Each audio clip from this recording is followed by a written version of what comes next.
प्रिय श्रद्धालुओं, जय श्री कृष्णा, जय श्री राम, जय श्री राधे राधे, जय श्री महाकाल। इस प्रवचन में आपको श्रवण कराएंगे रामचरितमानस लंका कांड मुख्य चौपाइयों का मूल पाठ, हिंदी अर्थ एवं व्याख्या। राम भक्ति बारिश जासुर महिमा तासु कैत्र श्रुति बुधवर सरसरिता सब सुखद सुहाये सहज आवत विनय बुलाए। राम भक्ति रूपी सागर जिसके हृदय में बसता है उसकी महिमा वेद और पंडित कहते हैं। सुंदर सुख देने वाले सब ताल नदी सागर में बिना ही बुलाए चले आते हैं। उसी प्रकार भक्तों पर सुख आता है। ताय शुद्ध सिख दैर गुलाथा पुन प्रभु की तिलक निजहाता। सारंगी रुख सभी पावा अंग धारिता कर सिरनावा। समर्थ रघुनाथ जी ने उसे शुद्ध शिक्षा देकर फिर अपने हाथ में तिलक किया। रघुनाथ जी का रुख पाकर अंगदादी वीरों ने उसे सिर नवाया। पाए भक्ति बल राज्य बल प्रभु चरण सिर नाय। दधि बल पठेऊ तुरंत हट सुनो ऋषभ शुभ भाई। भक्ति बल और राज्य पाके प्रभु के चरणों में सिर नवाकर दधिबल बहुत कहने से बेहवा पुल बलपुर को विदा हो गया।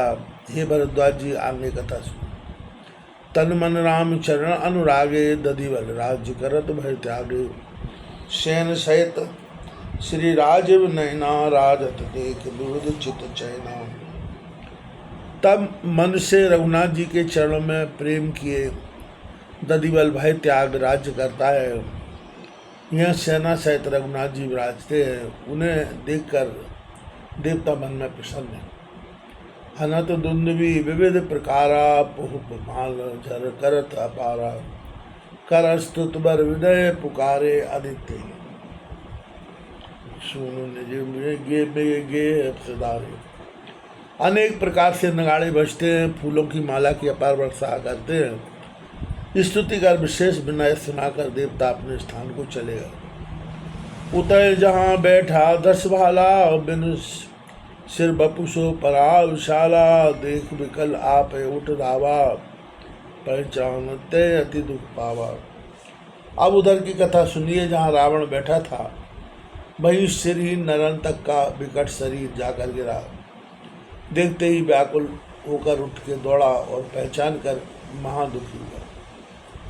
आराम तक कै खल परा महाखबार लंक गढ़बरा।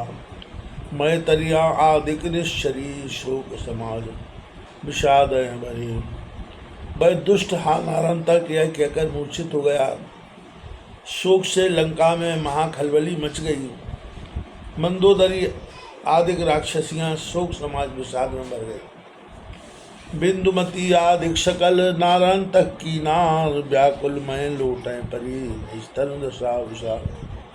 बिंदुमती आदिक जितनी नारायण तक की स्त्रियां थीं वे व्याकुल होकर पृथ्वी में लौटने लगी और अपने शरीर की दशा भूल गई।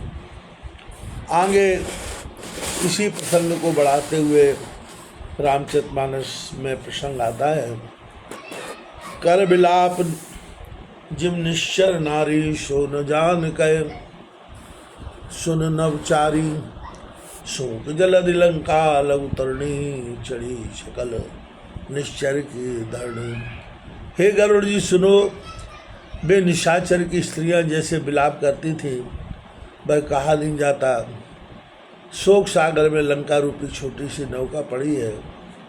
उसमें राक्षसों की सब स्त्रियां चढ़ी। बूढ़त जानना कतौ निवाहा। कहत मंदोदरी तब सब वाहा। बिंदुमती कर गए बैठाई। नाम सुता की कथा सुनाई।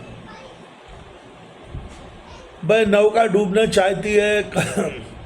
कहीं निर्वाह होता न देखकर तब मंदोदरी सबसे बोली। बिंदुमती का हाथ पकड़कर बैठाया। सुलोचना के सती होने की कथा सुनाई। सुनत सुनैना की शुच करनी। धार धीर नारायण तक धरणी। शबन बुझाए जासु पग लागी। तज धन धाम स्वामी अनुरागी। सुलोचना की पवित्र करनी श्रवण करके नारन तक की स्त्री मन में धैर्य धरकर विनय पूर्वक अपना भेद समझा के सासू के चरणों में लगी। धन और धाम का मोह त्याग स्वामी जी की अनुवाद में। मात करऊँ सो यतन उताउल, मिलऊँ जाय जे निज पद राउल। सुन सुत बधुना नो पाऊ, जाओ राज रघुराऊ। और बोली अब शीघ्र वह उपाय सोचो कि जिसमें अपने पति के लोग को पहुंच जाऊं। मंदोदरी बोली, हे पुत्र वधु, और तो कोई उपाय नहीं है। जरा रघुनाथ जी, जहाँ रघुनाथ जी है वहाँ ही तू जा। जय विद गई सुलोचना, ते गति तुम भय त्याग। निरखों रघुपति पद कमल, लाभों पति श्रीमान। जिस प्रकार से सुलोचना गई उसी प्रकार से तुम भय त्याग कर रघुनाथ जी के चरण कमल का दर्शन करो, पति का सिर मांग लो। सास वचन सुन जान प्रभाता, उठ निश्चरतीय पुलकित गाता। जात रूप यान मंगवाई, निज कर गए पति देव चढ़ाई। सासू के वचन सुनते ही प्रातःकाल बिंदुमती प्रसन्न होकर उठी। सोने की पालकी मंगाकर अपने हाथ से उस पर अपने पति की देह चढ़ाई। चली अकेले आन चढ़ जबहि, तासु सबती आई तबहि। नाम चित्र लेखा अस्ताशु, गुणगण सुभग बसै तनु आशु। जब ही वह पालकी चढ़ाकर अकेली चली कि उसी समय एक सौत आ गई। उसका नाम चित्ररेखा था, जिसके शरीर में अनेक सद्गुण वास करते थे। सो कर विनय चढ़ी तय शंगा, कीन पयान रेंगी शतरंगा। यान एक आवत कपि देखा, कायर डर पे सक हृदय विशेखा।